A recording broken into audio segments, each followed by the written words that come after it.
this is Mel. Today we're going to do a magazine article reading. That's what's been requested.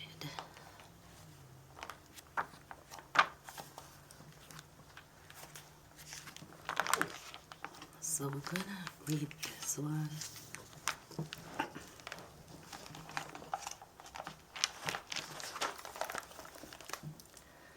A killer hurricane nearly drowned me. Okay? You want your life to be an adventure.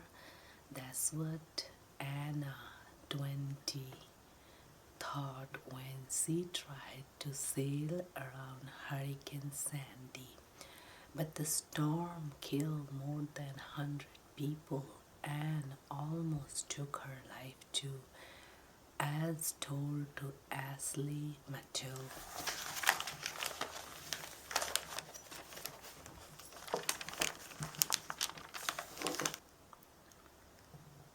I have never been the basic summer job kind of girl, but I love sailing.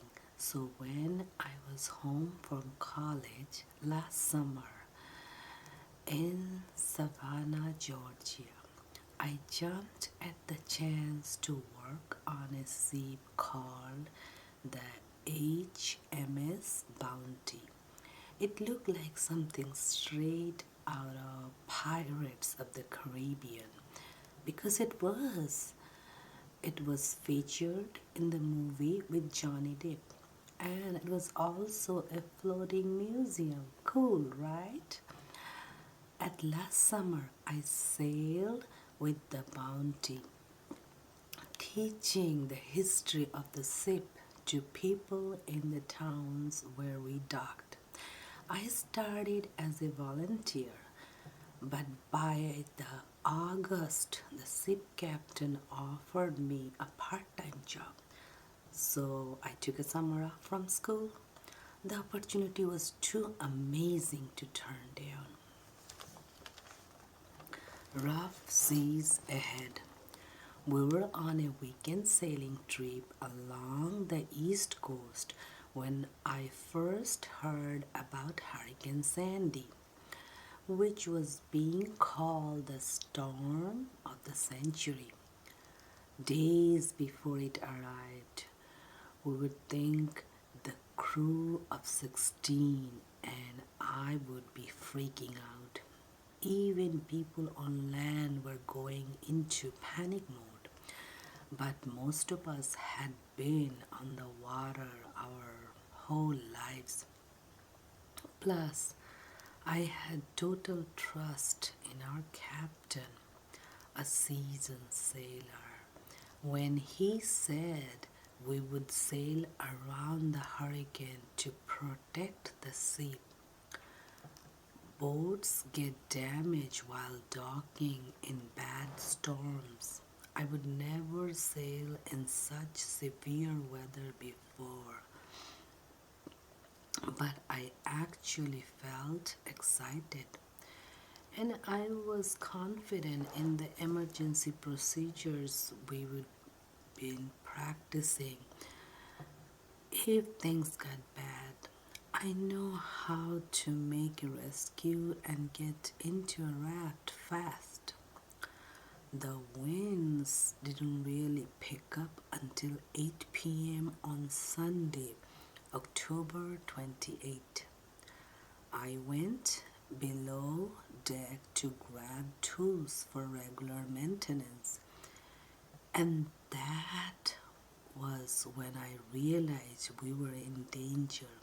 Water was flooding the lower levels of the ship. Floorboards started popping up under my feet, and I could feel the boat tilting to the side. My stomach flipped, half because of the learning and half because I was thinking, oh my God, this looks like the Titanic. Back up on the deck, big waves were crashing all around us. I didn't even have to say what I would discover down below. The captain already knew we were in trouble and was instructing the crew on how to keep the boat afloat the best we could. But even moving around the deck became dangerous.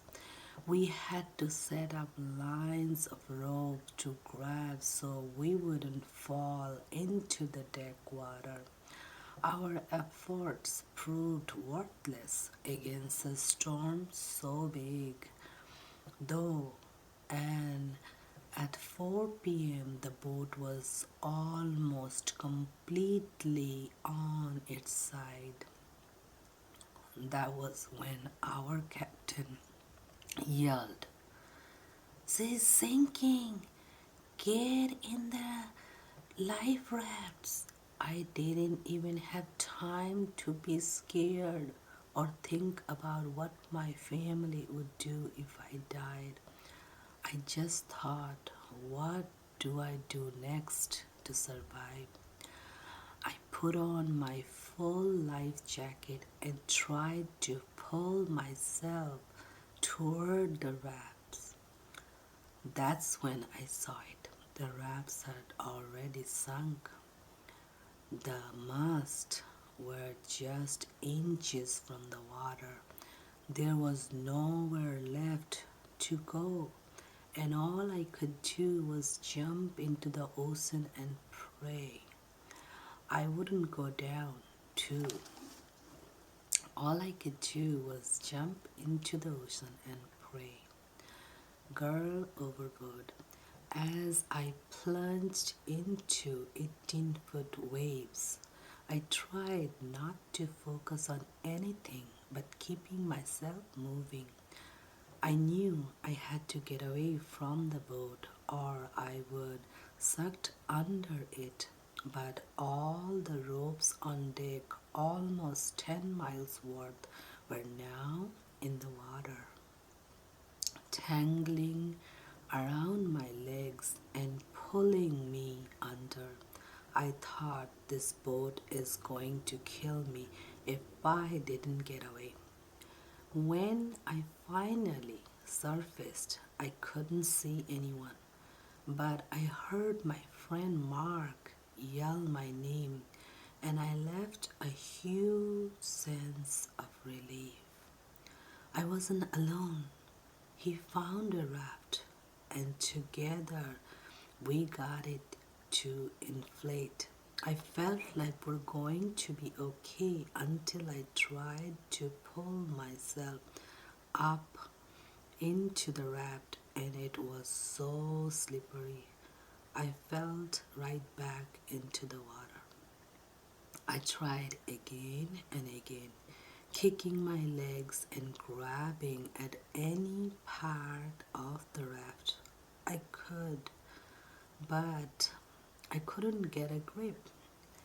As the waves kept barreling down and I slipped down the side up for what I felt like 100 times. I was exhausted and frustrated. I just wanted to get out of the waves. It took an hour to get over the edge of the raft. When I finally flung myself inside, I thought, I did it. I am safe. Over the next 2 hours, Mark and I rescued 5 other crew members. I was so happy every time we found someone else. But I also kept thinking, where are the other 9? With no other crew members inside, there was nothing to do but wait for the Coast Guard, who we have radioed before abandoning ship.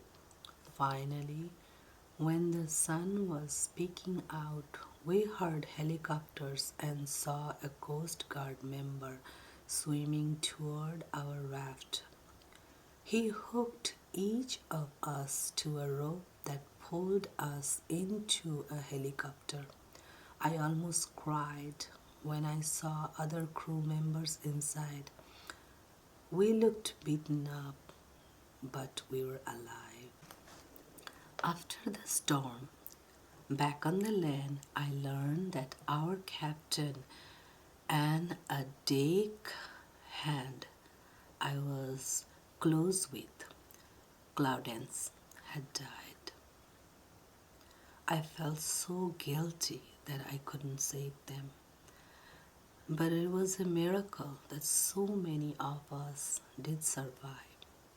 I haven't gone back out on the water yet, but I want to. It's weird when the captain insisted on doing all those safety drills. I remember thinking, I will never use this. In the end, they saved my life. I want to honor him and Claudence by showing other sailors how to stay safe and to respect the ocean.